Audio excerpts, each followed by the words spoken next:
Jai Gurudev, dear students. Welcome to the online classes of Sri Guru Kripa Senior Secondary School, Raipur. Today, our class is for class 12th and subject is English grammar. Today, we are going to learn letter writing and business letters. Today, we will learn how to write a business letter under letter writing. Dear students, अपने पिछले video में हमने letter writing के types के बारे में अपन ने पढ़ा था। लेटर के टाइप्स क्या होते हैं जिनमें हमने डिस्कस किया था formal letters and informal letters, यानी मोटे रूप में लेटर्स को दो प्रकार से डिवाइड किया जाता है, एक फॉर्मल लेटर्स में, एक इनफॉर्मल लेटर्स में। फॉर्मल लेटर्स के वापस हमने टाइप बताए थे और उन्हीं में से एक भाग था, वो था बिजनेस लेटर्स, व्यावसायिक पत्र। बिजनेस लेटर्स के बारे में हमने चर्चा की थी। ये जो लेटर्स लिखे जाते हैं, a businessman to other businessman और a customer to a businessman, यानी या तो एक व्यापारी दूसरे व्यापारी को ये पत्र लिखता है या कस्टमर जो है व्यापारी को पत्र लिखता है। आपके एग्जाम्स में दोनों ही तरह के लेटर्स आ सकते हैं, लेकिन मोस्टली जो है बिजनेसमैन टू बिजनेसमैन, यानी एक छोटा दुकानदार वो बड़े दुकानदार को जो लेटर लिखता है उसके बारे में आएगा। अब बिजनेस लेटर्स में किन किन चीज़ के बारे में लिखा जाता है या कौन कौन से ऐसे पॉइंट्स होते हैं, कौन कौन से ऐसे टॉपिक्स होते हैं जिसको बेस बनाकर बिजनेस लेटर लिखे जाते हैं, उनमें सबसे पॉपुलर है वो है प्लेसिंग एंड ऑर्डर। कोई भी व्यक्ति कोई दुकान शुरू करना चाहता है, कोई बिजनेस शुरू करना चाहता है, तो उस बिजनेस के लिए बहुत सारी चीज़ों की उसे आवश्यकता होती है, चाहे रॉ मटेरियल के रूप में ले लो, चाहे मशीनरी के रूप में ले लो, या और किसी भी तरह से उसे बहुत सारे आइटम्स, गुड्स की आवश्यकता होती है। और वो उन सभी आइटम्स को, उन सभी मटेरियल को, उन गुड्स को जो है स्वयं उत्पन्न नहीं करता है, बल्कि वो परचेज करता है। और मान लो किसी चीज़ का प्रोडक्शन करने वाली कंपनी है तो वो रॉ मटेरियल परचेज करती है। इस तरह से सबसे ज़्यादा जो बिजनेस लेटर्स में आते हैं वो प्लेसिंग एंड ऑर्डर से रिलेटेड आते हैं। इसी से रिलेटेड जो अन्य प्रकार के लेटर होते हैं प्लेसिंग एंड ऑर्डर से, वो होते हैं आस्किंग फॉर कोटेशन, यानी वस्तु और उत्पादों की मूल्य सूची, उनके प्रकारों की जो सूची होती है उसको बोलते हैं कोटेशन। और इस कोटेशन के लिए जो है लेटर्स लिखे जाते हैं। इसके अलावा बिजनेस लेटर्स में ही एक पार्ट होता है, वो होता है कंप्लेन। किसी बिजनेसमैन ने, किसी बड़े बिजनेसमैन ने से कोई माल मंगाया और उसमें किसी प्रकार की कमी आ गई, कोई माल टूटा हुआ आ गया, किसी माल में खराबी आ गई, किसी प्रोडक्ट में खराबी आ गई, तो उसके लिए जो लेटर्स लिखे जाते हैं वो कंप्लेन लेटर्स होते हैं। और बिजनेस लेटर्स से रिलेटेड कंप्लेन लेटर्स अलग तरीके के होते हैं। और एक अन्य प्रकार से जो लिखे जाते हैं इसमें बिजनेस लेटर्स में, जो वे होता है, या यूँ कह सकते हो जो इसका मोटिव होता है, वो होता है आउटस्टैंडिंग। आउटस्टैंडिंग का मतलब होता है पैसे का जो लेन देन होता है, किसी से कोई पैसा कोई बड़ा बिजनेसमैन मांगता है या कोई छोटा बिजनेसमैन किसी कस्टमर आदि से कोई पैसा मांगता है, तो उसके लिए जो लेटर्स लिखे जाते हैं उनको आउटस्टैंडिंग रिलेटेड लेटर्स कहा जाता है। तो इस तरह से हमने लेटर राइटिंग के बारे में डिस्कस करते हुए जाना, हमने पूर्व में फॉर्मल लेटर्स, इनफॉर्मल लेटर्स क्या है इनके बारे में सीखा। फिर फॉर्मल लेटर्स के बारे में बिजनेस लेटर्स, उसमें कौन कौन से आते हैं, placing an order, asking for quotation, complain letters और आउटस्टैंडिंग। तो ये जो है बिजनेस लेटर्स की श्रेणी में आते हैं। अब हम आज के इस टॉपिक में जो बिजनेस लेटर्स का पहला फॉर्म है प्लेसिंग एन ऑर्डर, उसके बारे में डिस्कशन करेंगे। साथ ही हम ये डिस्कशन करेंगे कि जो फॉर्मेट होता है किसी भी लेटर का, फॉर्मल लेटर का, क्योंकि हमने पिछले लेसन में पढ़ा, पिछले वीडियो में पढ़ा था कि जो फॉर्मल लेटर्स होते हैं वो स्ट्रिक्टली किसी फॉर्मेट को फॉलो करते हैं और उस फॉर्मेट के अकॉर्डिंग ही उनको लिखा जाता है और इसीलिए उनको फॉर्मल लेटर्स की श्रेणी में रखा जाता है। तो आज हम बात करेंगे प्लेसिंग एन ऑर्डर, इसका लेटर कैसे लिखा जाता है और इसके साथ ही जो कॉमन चीज़ें होती है लेटर्स में, क्या क्या चीज़ें कहाँ लिखी जाती है, उनके बारे में चर्चा करेंगे। तो स्टूडेंट्स हम शुरू करते हैं। सबसे पहले बात करेंगे फॉर्मेट ऑफ ए लेटर। किसी भी लेटर का जो जनरल फॉर्मेट होता है वो कैसा होता है, किस प्रकार से होता है। सबसे पहले जो शुरू की लाइनें होती है या 2 या 3 लाइनों में जो है हमारे जो भाग आता है वो होता है सेंडर्स एड्रेस, यानी जो लेटर भेज रहा है उस भेजने वाले का पता। कई बार एग्जाम में दिया हुआ आता है, क्वेश्चन में दिया हुआ होता है, कई बार हमें स्वयं सोच के लिखना पड़ता है अपने हिसाब से। ये होता है सेंडर एड्रेस। उसके बाद में सेंडर एड्रेस में आप जो प्रॉपर एड्रेस होता है, ईमेल आईडी होती है, फ़ोन नंबर होता है, यानी इसमें आप क्या लिख सकते हो, एड्रेस आता है, फिर ईमेल लिखना चाहो वो लिखते हैं, फिर उसके बाद में फ़ोन नंबर होता है तो वो लिखते हैं। ये सारी चीज़ें किस में आती है, सेंडर एड्रेस में। विद्यार्थियों, मैंने यहाँ एक हाशिया बनाया है जो आपकी कॉपी में होता है और इसी के अकॉर्डिंग मैं आपको सारा बता रहा हूँ फॉर्मेट, कि हाशिया जो होता है वो कॉपी में लेफ़्ट साइड में होता है और लेटर का जो सारा कंटेंट है वो लेफ़्ट साइड से ही लिखा जाता है। और ये जो मैंने शुरुआत में यहाँ लाइंस की है वो इससे टच करते हुए की, यानी इसमें गैप नहीं देना, आपको यहीं से लिखना है। जैसे मान लो आप शुरू करो तो यहाँ से कर सकते हो, यहाँ से इस तरह से आपको उस एड्रेस को शुरू करना है प्रत्येक लाइन को। उसके बाद में आपको एक लाइन का यहाँ पे गैप छोड़ना है और एक लाइन का गैप छोड़ने के बाद नेक्स्ट लाइन जो होती है वहाँ आपको लिखनी होती है डेट, यानी लेटर जिस तारीख को लिखा जा रहा है उस डेट को लिखते हैं। अब डेट के बारे में स्पेशल चीज़ ध्यान रखने वाली बात क्या है, मोस्टली तो डेट के बारे में कोई हिंट नहीं दे रखा होता है, लेकिन फिर भी कई बार क्या होता है कि जब हम लेटर्स लिखते हैं तो किसी एडवर्टाइजमेंट को देखकर, किसी अखबार के विज्ञापन को देखकर, किसी विशेष छूट को देखकर लिखते हैं। मान लो अखबार में किसी बड़े बिजनेसमैन ने जो है कोई ऑफर दिया है और उस ऑफर को आपने कहाँ पढ़ा है, न्यूज़पेपर में पढ़ा है या टेलीविज़न या और किसी माध्यम से, न्यूज़पेपर, पैम्पलेट, किसी माध्यम से आपने जाना है, तो वहाँ जो है डेट उसके बाद की आती है। यानी न्यूज़पेपर में जो न्यूज़, अगर उसका हवाला हम देंगे, यानी जब भी हम ऐसा लिखना चाहेंगे कि हमने इस न्यूज़पेपर में आपके बारे में ये पढ़ा और इसलिए हम ये ऑर्डर करना चाहते हैं, तो वो चीज़ जब डेट लिखेंगे तो इसका मतलब जो न्यूज़पेपर की डेट हम लिखेंगे उसके बाद की डेट यहाँ पर आएगी और बाकी जनरल वे में आपको डेट के बारे में ज़्यादा विचार करने की ज़रूरत नहीं है, डेट का स्पेशल कोई इश्यू नहीं रहता है। उसके बाद में आपको अगेन 1 लाइन का गैप छोड़ना है, यानी एक लाइन का गैप आप और छोड़ दीजिए, खाली लाइन छोड़ दीजिए और उसके बाद में नेक्स्ट जो लाइन्स आती है, 2-3 लाइन यहाँ भी ले सकते हैं आप। यहाँ आप क्या लिखते हैं, रिसीवर्स एड्रेस। इस जगह पे जो आएगा वो आपके रिसीवर का एड्रेस आएगा, यानी जो पत्र को प्राप्त करने वाला है, जिसको वो पत्र मिलेगा, उसका एड्रेस आएगा। आपको क्वेश्चन में सबसे ज़्यादा दिमाग लगाने वाली बात यही है, प्रश्न जब भी आपके सामने आता है तो आपको ये पता करने का प्रयास करना है कि वहाँ सेंडर का एड्रेस दिया हुआ है या नहीं, वहाँ रिसीवर का एड्रेस दिया हुआ है या नहीं। ये 2 चीज़ों में से जो भी दी हुई है, अगर रिसीवर का एड्रेस क्वेश्चन में दिया हुआ है तो वही एड्रेस हमको यहाँ लिखना है और अगर सेंडर का एड्रेस दिया हुआ है तो वही एड्रेस हमको यहाँ लिखना है। इसमें रिसीवर के एड्रेस में एक खास बात ध्यान रखनी है, इसकी जो पहली लाइन होती है, जैसे ये वाली लाइन है, इस लाइन में सबसे पहले जो है लगभग पोस्ट नेम आता है, यानी किसी भी फर्म में आप लेटर लिखते हैं तो वहाँ किसी न किसी व्यक्ति को लिखते हैं, जैसे मान लो मैनेजर हो गया या मान लो सेल्स हेड हो गया या और कोई भी उसकी पोस्ट होती है, वो पोस्ट यहाँ आती है और वो लगभग लिखी हुई आती है यहाँ पे।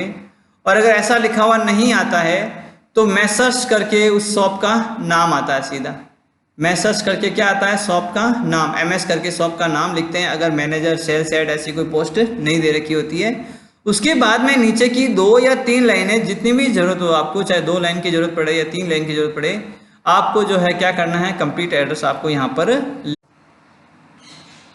तो ये जो लाइनें आती है, इन लाइनों में आपको क्या लिखना है, कंप्लीट एड्रेस लिखना है। उसके बाद में जो है एक लाइन का आप गैप छोड़ते हैं, अगेन आप एक लाइन का गैप छोड़ दीजिए। जैसे इन लाइनों में आपके क्या आ गया, एड्रेस आ गया।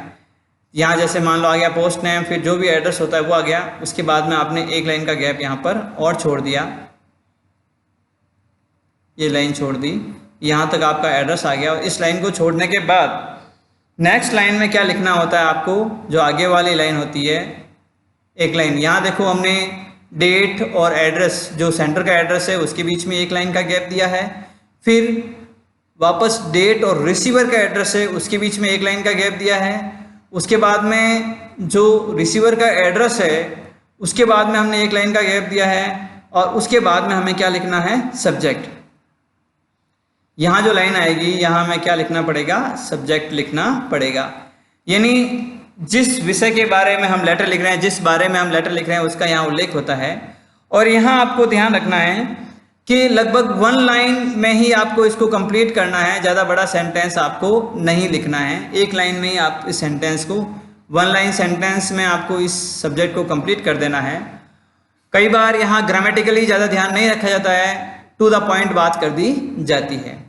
उसके बाद में फिर से हम एक लाइन का गैप छोड़ेंगे, ये वाला, और नेक्स्ट जो लाइन आ रही है ये वाली, इस लाइन में हम सॉल्यूशन लिखेंगे। क्या लिखेंगे, सॉल्यूशन।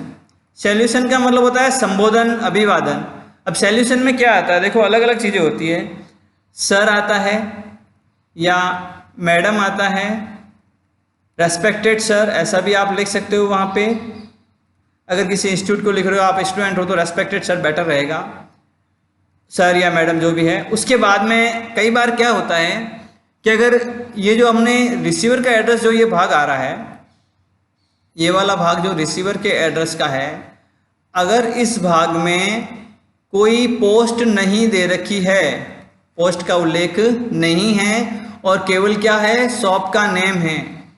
क्या है, शॉप का नेम, दुकान का नाम दिया हुआ है। जैसे Messrs Mehta and group, Messrs Mehta company, Messrs Navjivan electronics, इस प्रकार से यदि लिखते हैं तो हमें स्पेशली ध्यान रखना है कि जब हम ऐसा लिखेंगे, यहाँ पे मैसर्स का लिखेंगे, तब यहाँ जो सॉल्यूशन आएगा, सॉल्यूशन में हम लिखेंगे सर्च।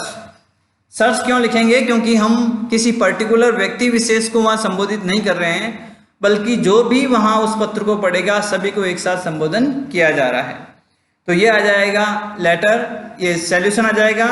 और सॉल्यूशन के बाद में जो है ठीक नीचे आप जिस तरह से हमेशा लिखते आए हैं लेटर में, यहाँ लेटर का पार्ट जो है शुरू हो जाता है।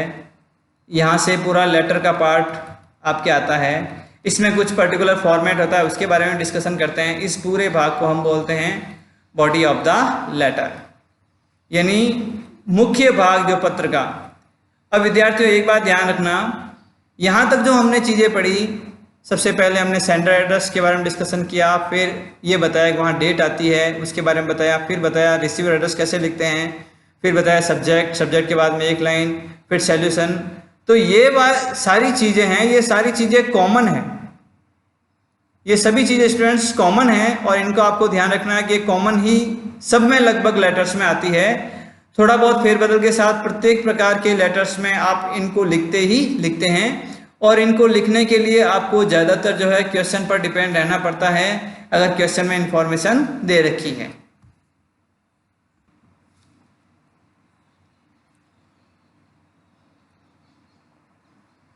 अब हमने बात की थी बॉडी ऑफ द लेटर।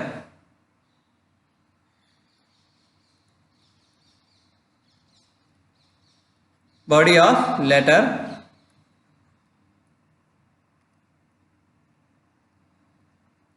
अब इसमें क्या क्या चीज़ें आती है, क्या क्या चीज़ें आपको लिखना पड़ता है, उसके बारे में थोड़ा सा डिस्कशन करते हैं, क्या क्या चीज़ें इसमें आएगी। सबसे पहले बात करते हैं पैराग्राफ 1 जो होता है, यानी जो कह सकते हो आप शुरुआत करते हैं, जहाँ से इनको ओपनिंग लाइंस भी कहते हैं आप, शुरुआती लाइनें। ओपनिंग लाइंस जो होती है वो कुछ निश्चित प्रकार के जो लेटर्स होते हैं उनके लिए इक्वली चलती है। जैसे मान लो आप जब भी बात करेंगे प्लेसिंग एन ऑर्डर, इस प्रकार के लेटर्स की बात करेंगे, तो वहाँ सभी प्रकार के लेटर्स में ओपनिंग लाइंस लगभग इक्वल सी होती है, और आप वहाँ उन्हीं लाइनों को काम में ले सकते हैं। अब कौन कौन सी हो सकती है वो हम बात करते हैं कि किस किस तरह से आप ओपनिंग लाइंस को लिख सकते हैं। जैसे आपने लिख दिया with reference to our conversation, telephonic conversation,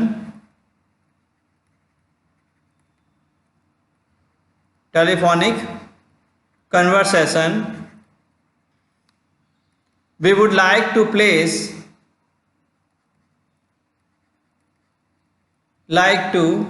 place an order for some। यानी यहाँ से आप शुरू कर सकते हैं, पहला ऑप्शन हो सकता है। यानी यदि क्वेश्चन में इस प्रकार का उल्लेख आ जाता है कि भाई you have discussed with manager of store and so, shop का नाम आता है, about price and detail of the products and you want to give a bulk order to that firm, write a letter for to place an order. इस प्रकार से लिखा हुआ आ जाता है। इसका मतलब ये है कि आपके और उस बिजनेसमैन, यानी एक बिजनेसमैन से दूसरे बिजनेसमैन के बीच में कोई बातचीत हो रखी है और उस बातचीत को हवाला देते हुए कि हमने डिस्कशन किया था फ़ोन पर किसी भी चीज़ के प्राइस के बारे में, किसी चीज़ के रेट लिस्ट के बारे में, या प्रोडक्ट का तरीका क्या है, कैसे माल आएगा, कैसे जाएगा, इसके बारे में डिस्कशन यदि हमने किया है तो वो हम लेटर में लिखते हैं और उसके लिए ये लाइन काम में ली जाती है। With reference to our telephonic conversation we would like to place an order for some. और उसके बाद में जिस प्रकार का भी ऑर्डर दिया जाता है, यहाँ इलेक्ट्रॉनिक गुड्स आ सकता है, और या स्पोर्ट्स मटेरियल आ सकता है, या कॉस्मेटिक आइटम्स आ सकता है, या ड्रेसिंग मटेरियल आ सकते हैं। जिस प्रकार का ऑर्डर्स, बुक्स वगैरह कुछ भी, स्टेशनरी आइटम कुछ भी यहाँ लिखते हैं। तो यहाँ कह सकते हैं आइटम और प्रोडक्ट जो भी होते हैं वो यहाँ पर हम लिखते हैं। फिर ये तो हो गया पहला ऑप्शन। ऑप्शन 2 हम कैसे लिख सकते हैं। अब ये जो है कौन सा ऑप्शन 1 लेना है, ऑप्शन 2 लेना है, ये डिपेंड करता है आपके क्वेश्चन पर कि क्वेश्चन में आपको किस प्रकार की जानकारी दे रखी होती है। अब हम बात करते हैं ऑप्शन 2 के बारे में। तो हम यहाँ जैसे मान लो हमने कोई एडवर्टाइजमेंट देखा या हमने कोई कोटेशन मंगाया किसी दुकान से, उन्होंने हमें कोटेशन भेजा और कोटेशन पढ़ने के बाद हम कोई ऑर्डर दे रहे हैं, तो उसके लिए हम लाइन क्या कर सकते हैं,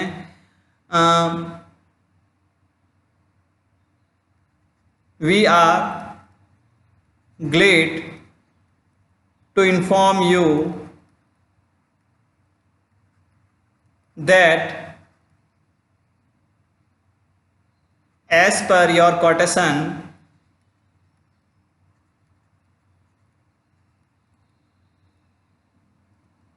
your product and prices are suitable to our requirement. So we are sending a bulk order of, और उसके बाद में यहाँ भी क्या आएगा, यहाँ भी अपने जैसे हमने पहले बताया था, यहाँ क्या आएगा, आइटम या प्रोडक्ट का नेम, यानी आइटम क्या आएगा, प्रोडक्ट क्या आएगा, उसका नाम यहाँ पर आ जाएगा। तो इस तरह से ऑप्शन 1, ऑप्शन 2 और इसी से मिलती जुलती लैंग्वेज, यानी यहाँ आपको क्या करना है कि आपको ये बताना है कि हमने कोई कन्वर्सेशन की है, हमने जो है कोई कोटेशन मंगाया, उस कोटेशन के बेस पर हम कुछ ऑर्डर देना चाहते हैं। इसमें एक ऑप्शन में आप ये भी कह सकते हैं कि after go through your advertisement in Rajasthan Patrika, या go through your offer in Rajasthan Patrika, we would like to place an order. तो इस तरह से जो भी लाइन उसके लिए सूटेबल होती है वो लाइन यहाँ पर लिखते हैं।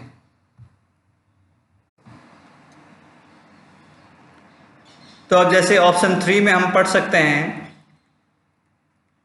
यहाँ जैसे हम बात कर सकते हैं, अभी मैंने जैसे कहा था, न्यूज़पेपर में आपने कोई एडवर्टाइजमेंट देखा, कोई ऑफर देखा किसी कंपनी का, किसी फर्म का, और उसके बाद में आप उनसे कोई ऑर्डर मंगाते हैं, उनसे कोई प्रोडक्ट खरीदना चाहते हैं, तो उसका उल्लेख भी कर सकते हैं। यहाँ लिख सकते हैं with reference to your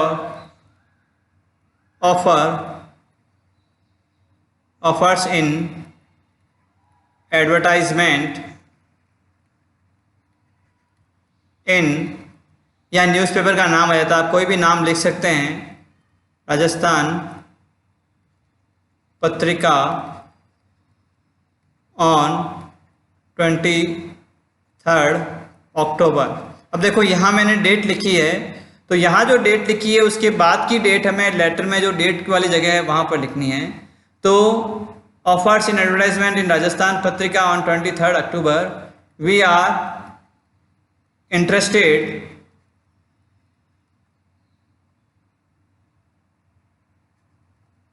interested to place an order for some। अब यहाँ पे जो भी आता है electronic goods, dressing material, sports items, जो भी है वो लिख देते हैं। तो इस तरह से स्टूडेंट्स ये ओपनिंग लाइंस होती है। ये ओपनिंग लाइंस जो है आपको अपने नोटबुक में भी लिखनी है। जो मैं ये मैटर सारा लिखा रहा हूँ, फॉर्मेट ऑफ लेटर लिखा रहा हूँ, उसमें मैंने पहले बताया था सेंडर एड्रेस लिखते हैं, फिर रिसीव डेट लिखते हैं, फिर रिसीव, ये सारी चीज़ें जो बताई थी वो कि वो आपको एग्ज़ाम में एज इट इज़ आपको लिखनी है। एग्ज़ाम में नहीं, सॉरी, अपनी नोटबुक में लिखनी है। और ये जो अभी बता रहा हूँ ऑप्शन 1 ऑप्शन 2, ये भी आपको उसमें लिखना है। अब ओपनिंग लाइन्स के बाद में बॉडी ऑफ लेटर का जो सेकेंड पार्ट होता है उसके बारे में हम चर्चा करते हैं। पैराग्राफ नंबर 2, इसमें क्या आता है, तो इसमें आप details of ordered, details of articles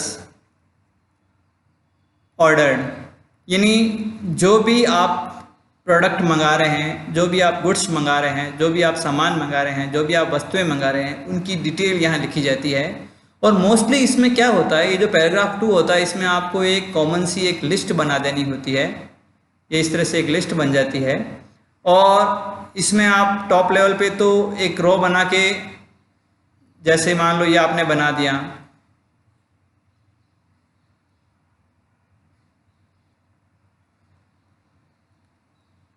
अब जैसे ये इस तरह से आपने जैसा आइटम होता है, जैसी वस्तुएं होती है, जिस प्रकार के प्रोडक्ट होता है, उसी प्रकार से आप क्लासिफिकेशन कर सकते हैं। जैसे मान लो यहाँ आपने लिख दिया सीरियल नंबर, यहाँ आपने लिख दिया प्रोडक्ट नेम जो मंगाना चाहते हैं। जैसे मान लो आप बुक्स मंगा रहे हैं तो बुक्स का सीधा नाम आ जाएगा।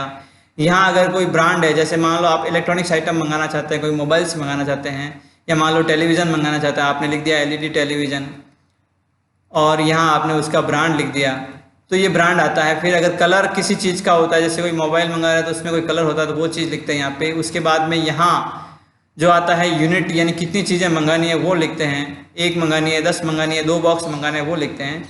उसके बाद में अदर स्पेसिफिकेशन कुछ लिखना चाहें तो वो आप यहाँ लिख सकते हैं। तो इस तरह से आपको जो भी आर्टिकल्स ऑर्डर करने हैं उसकी आपको लिस्ट बनानी है। और यहाँ आपको समझदारी से ये काम लेना है, 2 या 3 ही आप इस तरह से रो बना के उसमें लिख दें, ज़्यादा आपको लिखने की ज़रूरत नहीं है। रीज़न ये होता है कि उसमें एग्ज़ाम में मोस्टली तो लिखा हुआ नहीं आता है कि आपको क्या क्या ऑर्डर करना है, लेकिन यदि लिखा हुआ आ जाता है, कोई प्रोडक्ट के नाम लिखे हुए आ जाते हैं, जैसे मान लो स्टेशनरी आइटम्स मंगा रहे हैं और आपको क्वेश्चन में लिखा हुआ आ गया कि आप पेपर मंगाइए, आप पेन्स मंगाइए, आप रजिस्टर मंगाइए, आप फाइल्स मंगाइए, ऐसा लिखा हुआ जाता है। तो जितना जितना उसमें लिखा हुआ है उतनी रो बना के आपको ये क्लासिफिकेशन करना है। और जैसे मैंने यहाँ लिस्ट में क्लासिफिकेशन किया है, हमेशा ऐसा ही होगा, ये कोई ज़रूरी नहीं है। प्रोडक्ट के हिसाब से क्लासिफिकेशन कर सकते हैं। जैसे मान लो बुक्स मंगा रहे हैं तो बुक्स का कोई ब्रांड नहीं होता, वो लिखने की जरूरत नहीं है, उनका कोई कलर नहीं होता, वो लिखने की जरूरत नहीं है। उनके यूनिट जरूर होते हैं कि 5 मंगानी है, 10 मंगानी है, वो लिख सकते हैं। और अदर्स में कोई पब्लिकेशन का नाम लिखना चाहे तो वो आप लिख सकते हैं।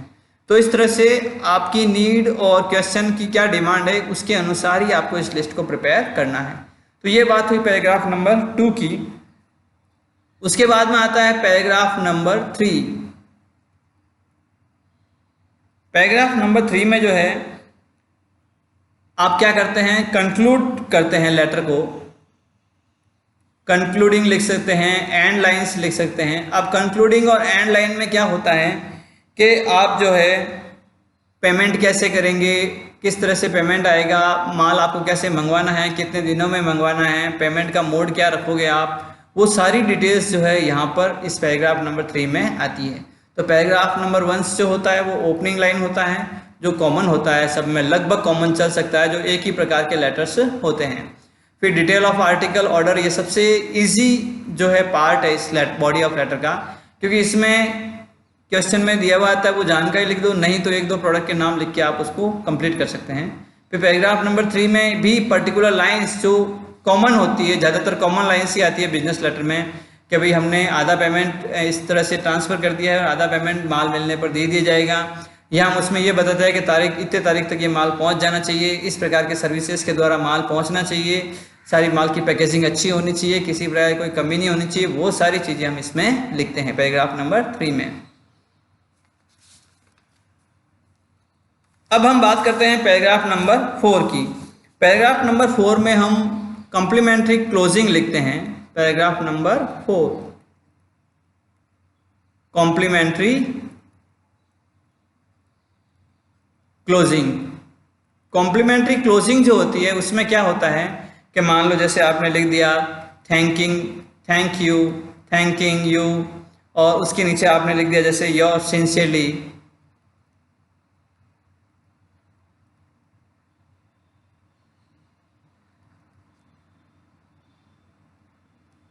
इस तरह से जो है लाइंस आती है। थैंक यू लिख सकते हैं, योर्स सिंसियरली लिख सकते हैं, योर्स फेथफुली लिख सकते हैं, योर्स लिख सकते हैं, योर्स फेथफुली लिख सकते हैं। ये जो आप लिखते हैं सबसे नीचे, ये होती है कॉम्प्लीमेंट्री क्लोजिंग, जो सभी लेटर्स में आती है, और आप आराम से इसको कॉमन लिख सकते हैं, इसमें कोई समस्या आपको नहीं आएगी। उसके बाद में हम बात करते हैं पैराग्राफ नंबर 5 की।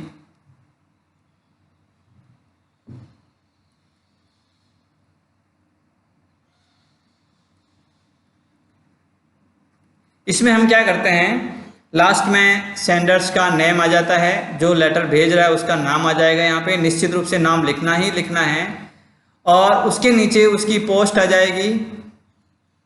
पोस्ट क्या है, जैसे मान लो अरुण नाम के किसी व्यक्ति ने भेजा है तो यहाँ आ जाएगा अरुण, और वो मान लो परचेज हेड है तो हम यहाँ लिख देंगे परचेज हेड। तो इस तरह से उसकी पोस्ट आ जाती है, और कंपनी का नाम लिखना चाहे तो वो भी यहाँ पे आ सकता है। तो ये इसका लास्ट पार्ट होता है लेटर राइटिंग का। तो इस तरह से हमने डिस्कशन किया कि जो लेटर होता है जिसमें हम किसी चीज़ का ऑर्डर देते हैं उसको हम कैसे लिखते हैं। अब एक एग्जाम्पल के द्वारा हम इस लेटर राइटिंग को समझने की कोशिश करते हैं। जैसे मान लो आपके एग्ज़ाम में क्वेश्चन आ गया, जैसे आपके एग्ज़ाम में क्वेश्चन आ गया, you are Navneet the office in charge of government senior secondary school Botiwas।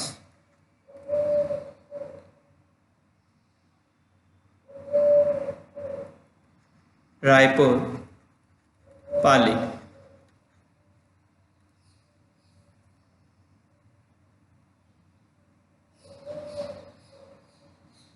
उसके बाद में write a letter to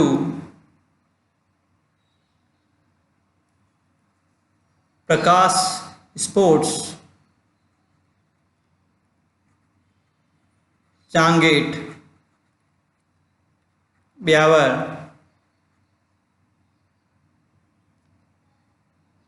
for to place an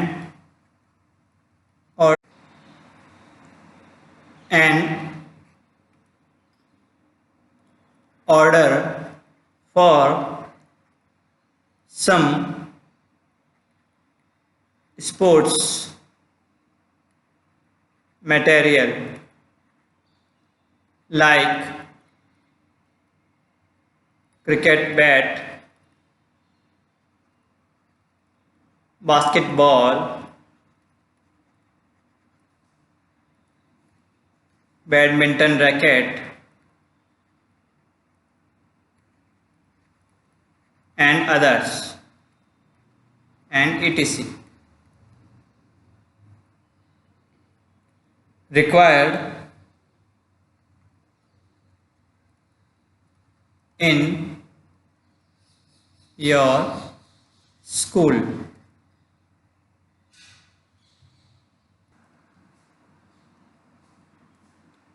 You should also tell a timeline for supply of order. अब ये जैसे question आ गया exam में, जब भी आपके एग्ज़ाम में क्वेश्चन आता है तो सबसे पहले आपको जो चीज़ देखनी होती है, यहाँ कहीं सेंडर का एड्रेस दिया हुआ है या नहीं। तो यहाँ देखो दिया हुआ है सेंडर का एड्रेस, यहाँ आया हुआ है द ऑफिस इंचार्ज, ठीक है, नाम आ गया government senior secondary school, address आ गया बुटीवास रायपुर पाली।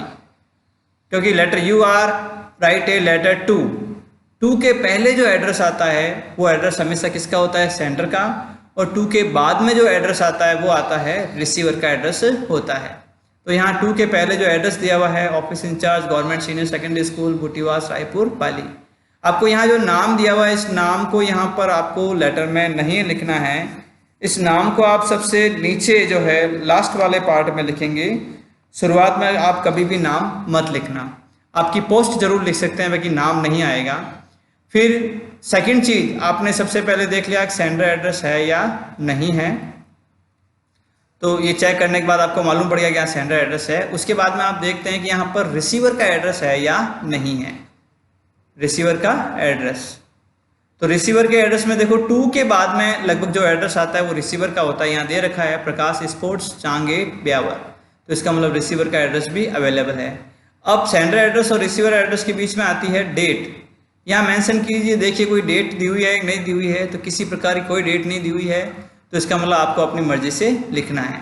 तो सबसे पहले इंपॉर्टेंट चीज़ यही होती है, अगर आपने यहाँ से लेटर की शुरुआत सही कर दी तो आपका लेटर पूरा सही जाएगा, और यदि शुरुआत में ही आपने लेटर गलत लिख दिया तो आपका पूरा के पूरा लेटर ही गलत जाएगा। तो अब हम इस लेटर को लिखते हैं। हमें पता है सेंडर का एड्रेस आया हुआ है, यहाँ पे रिसीवर का एड्रेस आया हुआ है। इसके अलावा देखिए ओपनिंग लाइन्स लगभग सब में इक्वल होती है, और मैंने कहा था कि यदि कोई प्रोडक्ट की डिटेल्स वहाँ दी हुई होती है तो वो आपको यूज़ करनी है। जैसे यहाँ लिखा हुआ है कुछ प्रोडक्ट के नाम लिखे हुए हैं, जैसे यहाँ लिख दिया है cricket bat, basketball, badminton racket, इनको तो आपको यूज़ करना है लिस्ट में। इसके एडिशन में आप जो भी लिखना चाहे वो लिख सकते हैं। अब इस लेटर को थोड़ा सा लिख के देखते हैं कैसे लिखेंगे इसको। जैसे ये आगे हाशिया, अपने हाशिए के ठीक पास में आपको सबसे ऊपर क्या लिखना है, सेंडर का एड्रेस क्या था। अब सेंडर के एड्रेस में यदि कोई पोस्ट दे रखी है तो वो पोस्ट जरूर लिखनी है। यहाँ लिखा हुआ है पोस्ट ऑफिस इंचार्ज, फिर उसके बाद में आ जाएगा, और ये नहीं लिखें तो भी आप इसको अवॉइड कर सकते हैं, तो आप इसको छोड़ के सीधा ही एड्रेस लिख दीजिए तो भी चल जाएगा। तो यहाँ हम सीधा एड्रेस से ही शुरू करते हैं। जैसे एड्रेस है गवर्नमेंट सीनियर सेकेंडरी स्कूल बुटीवास, फिर लिखा हुआ है रायपुर, और उसके बाद में लिखा हुआ है पाली। ये अपने क्वेश्चन में लिखा हुआ आप देख सकते हैं। उसके बाद में आपको क्या करना है, एक लाइन छोड़ के आपको डेट लिखनी है। आप डेट चाहे तो डेट लिख के लिख सकते हैं या सीधा ही। अब इसमें आपको फ़ोन नंबर लिखना चाहे तो फ़ोन नंबर भी आप लिख सकते हैं ताकि ठीक रहेगा। अगर कोई क्वेरी होगी तो वो पूछ सकता है, तो आप लिख सकते हैं फ़ोन नंबर कोई भी यहाँ पे दे सकते हैं। उसके बाद में ईमेल आईडी यदि स्कूल की हो तो वो भी आप मेंशन जरूर करें और कर दीजिएगा आप इस प्रकार के लेटर्स में, ताकि ठीक रहेगा। जैसे मान लो यहाँ कोई भी ईमेल आईडी लिख सकता हूँ मैंने यहाँ पे कोई भी ईमेल आईडी जैसे बना दी, लिख दी यहाँ पे। तो ईमेल आईडी और फ़ोन नंबर का उल्लेख जरूर कर देना। उसके बाद में एक लाइन छोड़ के आप डेट लिख सकते हैं। यहाँ डेट किसी प्रकार की नहीं दी हुई है, और चूंकि स्पोर्ट्स आइटम आपको परचेस करने हैं और ये सेशन के शुरुआत में होते हैं, ऐसा कॉमन सेंस के आधार पर आप डेट जो है अगस्त या सितंबर की लगा सकते हैं। तो हम यहाँ लिख देंगे 15 सितंबर 2021। ये आ गई डेट के बाद में जो नेक्स्ट पार्ट था अपने रिसीवर का एड्रेस, ये सारी चीज़ें जो मैं बता रहा हूँ वो पूर्व में अपने फॉर्मेट में पूरा बता दिया, उससे आप चेक कर सकते हैं, या फिर आप उस फॉर्मेट को अपने सामने रखकर मैं जैसा लिख रहा हूँ उसको आप चेक कर सकते हैं कि वही आ रहा है या नहीं। नेक्स्ट चीज़ में आती है अपने यहाँ पर रिसीवर का एड्रेस, और मैंने बताया था रिसीवर के एड्रेस में यदि किसी पोस्ट का नाम है तो पोस्ट का नाम लिखना है, नहीं है तो आप क्या करोगे MS करके यानी मैसर्स, और यहाँ आ जाएगा प्रकाश स्पोर्ट्स, उस दुकान का नाम आ जाएगा। उसके बाद में आ जाएगा इसका एड्रेस, यहाँ एड्रेस दिया हुआ है सांगेट ब्यावर, ठीक है। उसके बाद में एक लाइन छोड़ के सब्जेक्ट, और सब्जेक्ट में आप क्या करेंगे, टू प्लेस एन ऑर्डर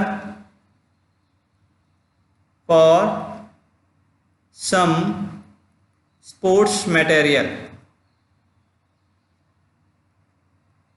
इस तरह से ये एक लाइन में जो है आप इसका सब्जेक्ट लिख सकते हैं। उसके बाद में आता है सॉल्यूशन, एक लाइन छोड़ के हम सॉल्यूशन लिख देते हैं, एक लाइन छोड़ के।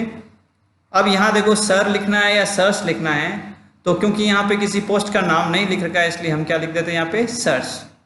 और सबसे पहले आती है ओपनिंग लाइन। ओपनिंग लाइन में मैंने जो 2-3 ऑप्शन बताए थे उनमें से आप कोई भी यूज़ कर सकते हैं। जैसे हम यहाँ यूज़ कर देंगे, यहाँ हम देंगे with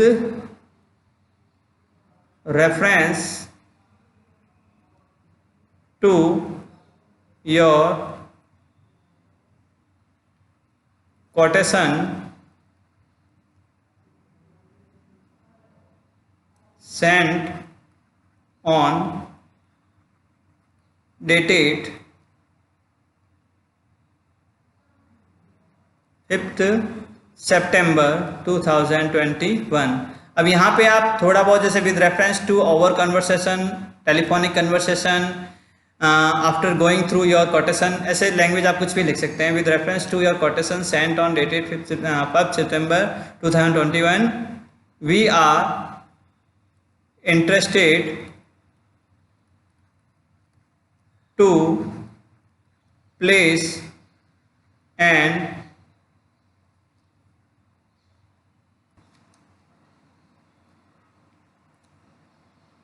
order for some sports material as per list given below. अब उसके बाद में जो है मैंने कहा था आपको एक लिस्ट आपको बनानी है, जैसे यहाँ पे एक लिस्ट बना सकते हैं, और जो 2-3 आइटम उसमें दे रखे हैं वो तो आपको लिखने ही लिखना है। तो जैसे यहाँ आपने लिस्ट बना दी, यहाँ हमने लिख दिया पहला सीरियल नंबर का, फिर प्रोडक्ट नेम, उसके बाद में ब्रांड, उसके बाद में यूनिट, और उसके बाद में स्पेशल कोई भी लिखना चाहे तो वो लिख सकते हैं। यहाँ आप लिस्ट बना के जैसे मान लो लिस्ट में अपने यहाँ आ जाएगा सीरियल नंबर, यहाँ आ जाएगा प्रोडक्ट, यहाँ आ जाएगा ब्रांड अगर लिखना चाहें तो, यहाँ आ जाएगा यूनिट, और यहाँ आ जाएगा अदर डिस्क्रिप्शन। यदि और भी कोई वर्णन होता है तो वो चीज़ यहाँ पे लिख देते हैं। अब यहाँ जैसे क्वेश्चन में कुछ दे रखा है, कुछ प्रोडक्ट दे रखे हैं, जैसे मान लो जो प्रोडक्ट हमने क्वेश्चन में दे रखे हैं वो हम यहाँ लिख देंगे। उसके अलावा और भी लिख सकते हैं, जैसे मान लो आपने लिख दिया यहाँ पे क्रिकेट बैट,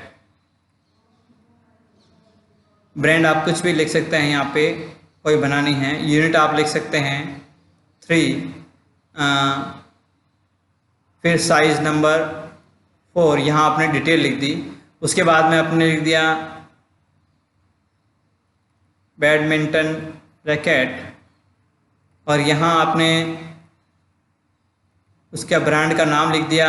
यहाँ आपने लिख दिया उसका यूनिट, यहाँ हमने 4 सेट लिखा है, और यहाँ आप कुछ स्पेशल देना चाहे तो ठीक, नहीं तो डैश कर दीजिए।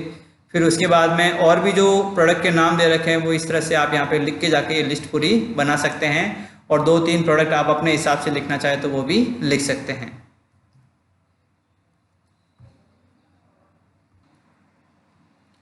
अब इस डिटेल को लिखने के बाद जो हमने आगे पैराग्राफ नंबर नेक्स्ट पैराग्राफ में कहा था कि हमें जो है यहाँ पे क्या लिखना है, कंक्लूजन लिखना है, एंड लाइन लिखनी है। तो हम यहाँ लिखेंगे जैसे हम यहाँ थोड़ी सी जनरल लैंग्वेज डाल सकते हैं, as it is a bulk order and you committed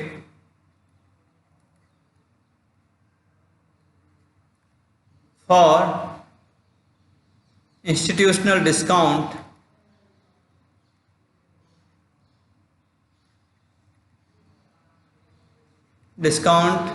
of 10% on total value of order. So ensure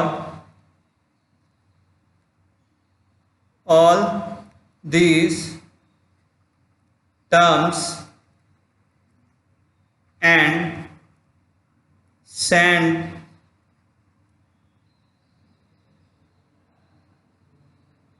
the order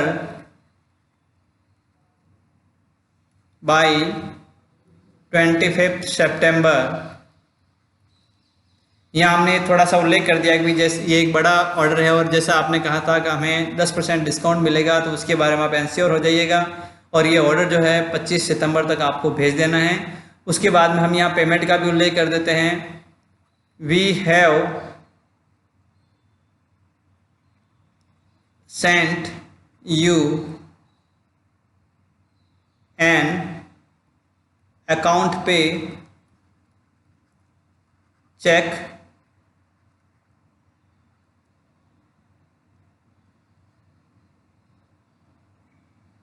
to fill the amount and other details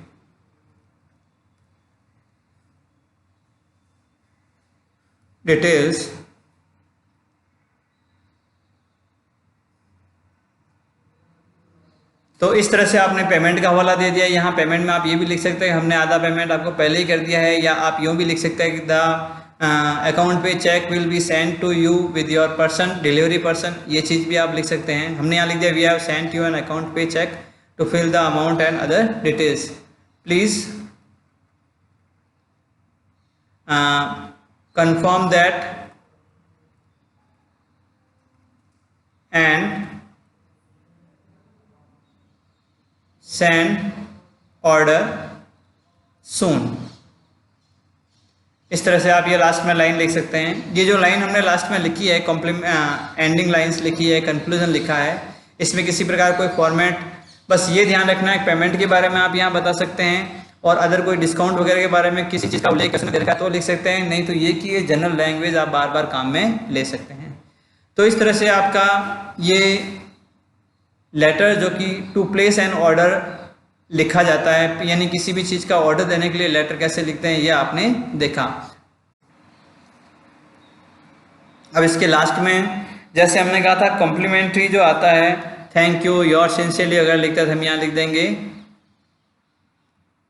thank you, yours sincerely, फिर आ जाएगा नाम, जो ऊपर लिखा है वो नाम यहाँ पे लिखते हैं, और उसकी जो पोस्ट है वो पोस्ट यहाँ पे लिख देंगे।